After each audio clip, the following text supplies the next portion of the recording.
Hi everyone, it's been a minute. I haven't really posted much anywhere besides my personal Facebook and my personal Instagram.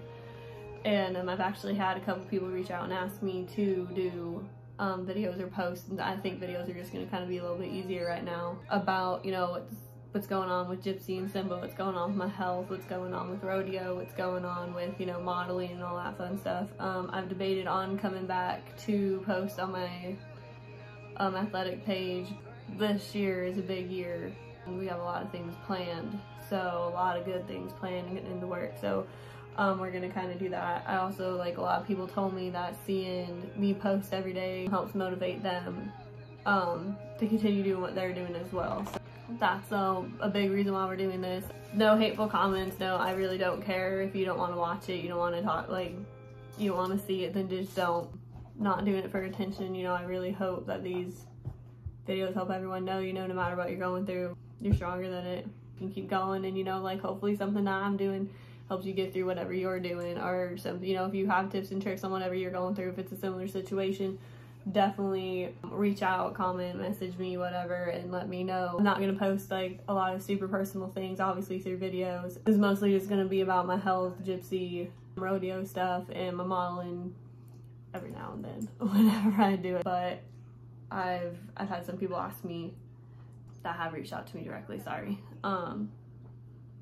it would definitely give them something to look forward to and help motivate them as well. So anything I do, like I said, a lot of big things planned. So I guess we should start over from the very beginning if we're gonna do this right. So I hope you guys stick around and watch, and here we go. I would also like to apologize because I know I have not really been a vlogger or anything like that, so I apologize for how cringy these probably are gonna be in the beginning, but I hope like over time we get better, like, camera and everything like that besides just my cell phone, and things will get better, I hope.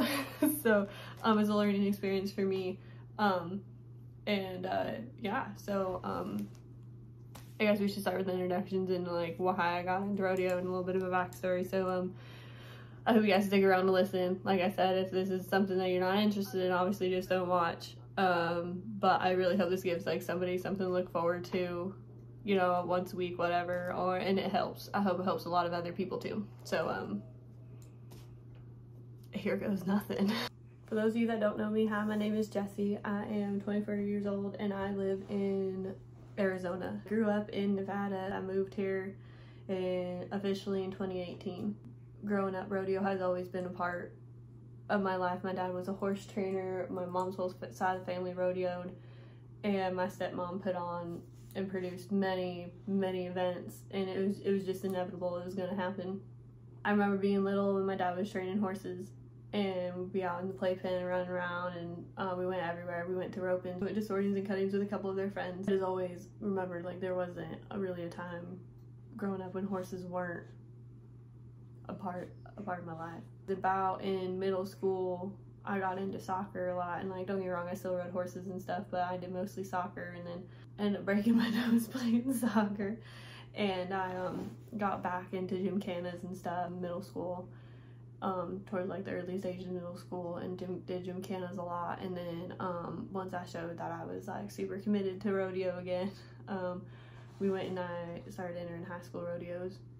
After high school, when I graduated, I started doing rope-ins through, like, the ACTRA and stuff like that, and then, you know, we went to, like, the finals, the state, and all that fun jazz that you have to, and it was a lot of fun.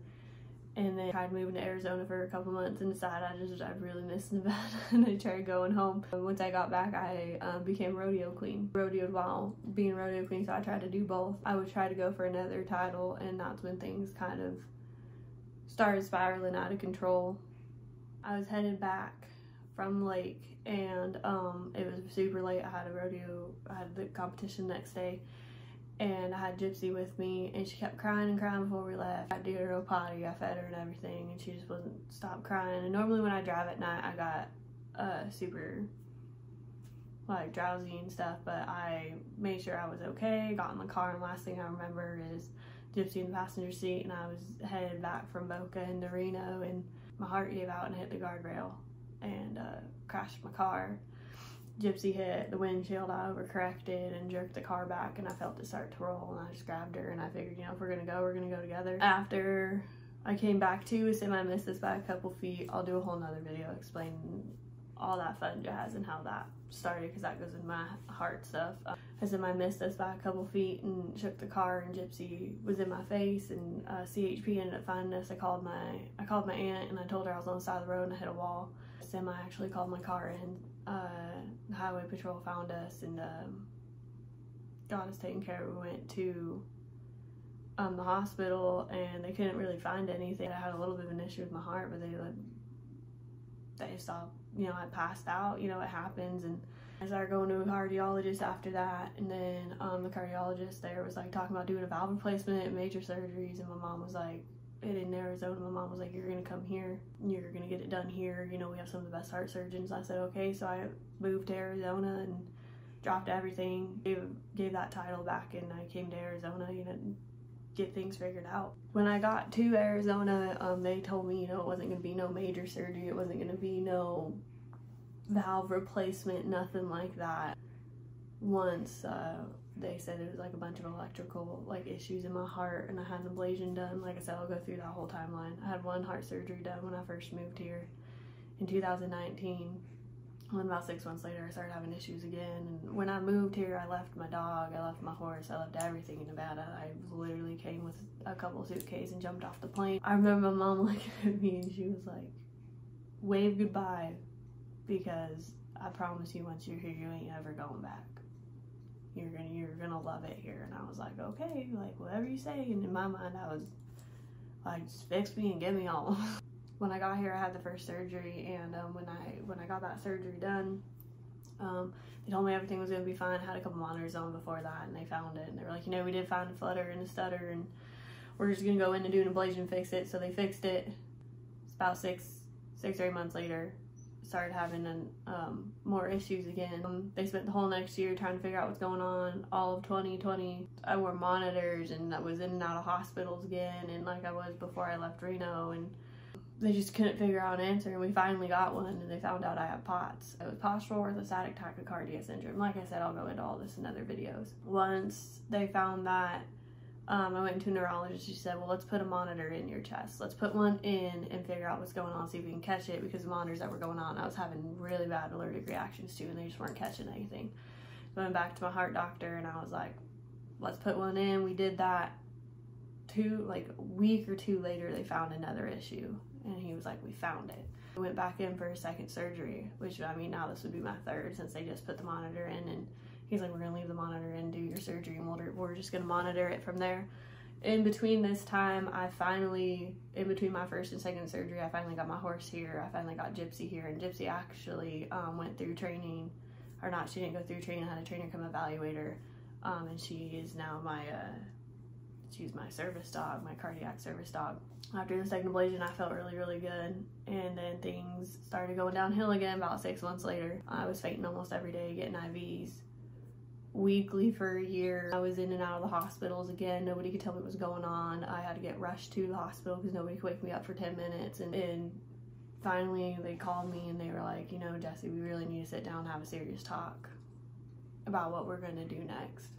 When they called me, they came up with a plan to put in a pacemaker. They said, you know, with this device, this is a big step. And I told them, I was like, I don't care, you know, with everything else that you've done, you know, I only have the one question. That's, when can I rodeo? I don't care like how long my downtime is, just when can I rodeo again, because I'm gonna do it whether you like it or not. And he had the utmost understanding for that, and that was probably the biggest thing for me. And he didn't try and stop me. He was like, you'll rodeo, don't worry, but you're gonna have to look at this surgery.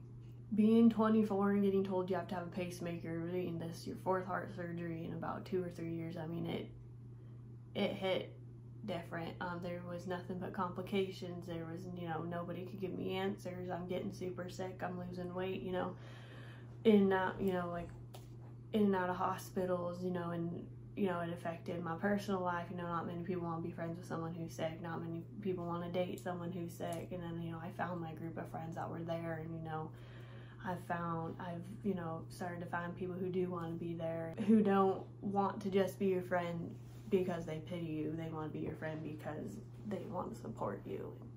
That said a lot. Now that I've had this one, I do have a pacemaker in. It's there.